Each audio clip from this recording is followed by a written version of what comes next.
Informasi lainnya, Saudara, tim SAR gabungan mengevakuasi satu jenazah dari 3 pendaki Gunung Dukono yang dilaporkan hilang saat erupsi pada Jumat 4 Mei 2026 lalu.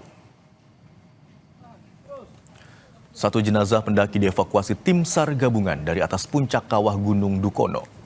Jenazah ditemukan sekitar kurang lebih 50 meter dari kawah Gunung Api Dukono.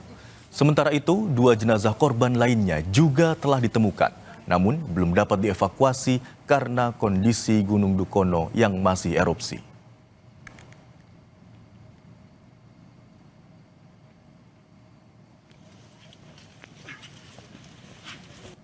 Tiga yang dicari,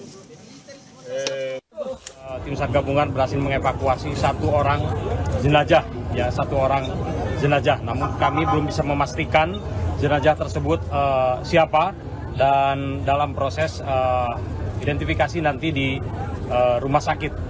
Selanjutnya untuk yang 2 orang, titiknya sudah kita ketahui, ya. Sekali lagi titiknya sudah kita ketahui, namun belum bisa dilaksanakan proses evakuasi dikarenakan kendala erupsi yang masih terus berlangsung. Sebelumnya, tim SAR gabungan mengevakuasi 17 pendaki di Gunung Dukono, Halmahera Utara, Maluku Utara. Mereka dilaporkan sempat terjebak di Gunung Dukono saat erupsi pada Jumat lalu. 17 pendaki yang dievakuasi meliputi 7 WNA asal Singapura dan 10 warga negara Indonesia. 10 pendaki yang dievakuasi mengalami luka bakar ringan dan menjalani rawat jalan.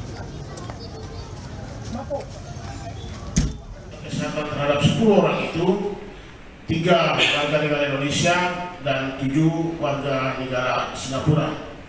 Dari hasil pemeriksaan di Rumah Sakit Umum Daerah Tobelo disebutkan bahwa semuanya rawat jalan.